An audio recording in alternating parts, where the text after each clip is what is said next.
Welcome to the Real Estate Espresso Podcast, your morning shot of what's new in the world of real estate investing. I'm your host, Victor Menashe. On today's show, we're talking about the importance of checking an often overlooked item when purchasing a property.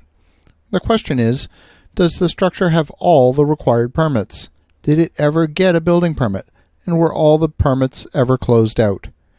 When you consider making improvements or additions to your home, it can be tempting to try and skirt the permit process. In some cities and towns, the cost and the hassle of getting a permit can seem unnecessary, especially if you're handy and you like to do the work yourself. Some buyers don't do the proper due diligence and confirm that permits were issued and properly closed. This can significantly affect the marketability of a property. The financial motivation for many homeowners to avoid permits is the reassessment of property value that would result. Nearly every city and town in America collects taxes based on the assessed value of a home. Assessed value is calculated by looking at the size and characteristics of the property. What's the gross living area? How many bedrooms does it have? How many bathrooms? These are all factors in determining the appropriate assessed value. Now guess what happens when the tax assessor finds out about that luxurious new finished basement with the home theater, the wet bar, the home gym, and that beautiful bath that you just added? If you guess that your taxes are going up, well, then you would be right. Homeowners can save thousands of dollars over the course of owning a home when permits are not pulled. Selling a home, this can become problematic. If and when the town or the city finds out about it, the new owner is the one who will bear the brunt of the increased taxes. So how do you know if you need to pull a permit? The simple answer is to call your local building department and review the scope of work with them. They will let you know what requires a permit and what doesn't. Generally speaking, anything involving safety will require a permit. That includes electrical work, plumbing work, anything structural, or anything that will significantly alter a property. Simple repair work generally should not require a permit. Many homeowners who are undertaking renovation will start the process with good intentions and apply for a permit. But it's often the case that they forget to call the city for a final inspection to close it out. And this can create a liability for you.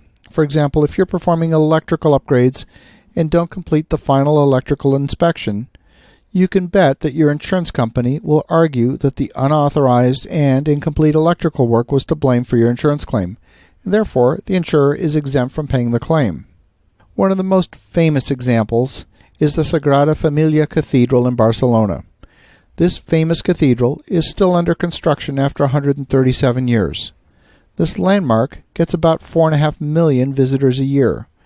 It's a breathtaking work of art. In 2005, Sagrada Familia was named a UNESCO World Heritage Site. Back in the day, the year was 1882, the then designer of the cathedral was Antoni Gaudi. Gaudi's architecture is all over Barcelona, famous for his unique style. At the time, he asked the city for permission to build the church. It's one of the last great cathedrals to be built in the world. It will likely complete in 2026. I visited the cathedral a few years ago. At the time, there was still a large cavernous opening in the roof near the back of the church. There have been a number of architects working on the church over the years. Some of the more recent technical innovations to the church involve some of the flying buttresses that extend high up into the air. Stone is incredibly heavy and difficult to work with. The more recent sections of the interior of the church are being built out of structural steel, with styrofoam attached to the steel painted to look like stone. From a distance, it looks exactly like stone, and most visitors to the church will never know that they're looking at styrofoam. But the city can't find anywhere in its records that Gaudi was ever given a response to his request to build the church.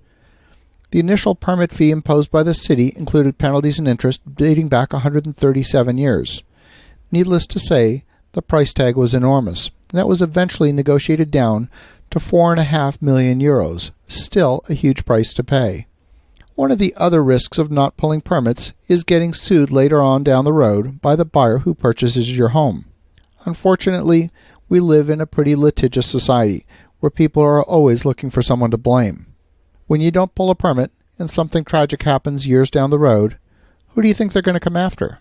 Make sure, if you're buying a property, that your property inspector confirms that all of the permits were pulled and closed out. As you think about that, have an awesome rest of your day. Go make some great things happen. We'll talk to you again tomorrow.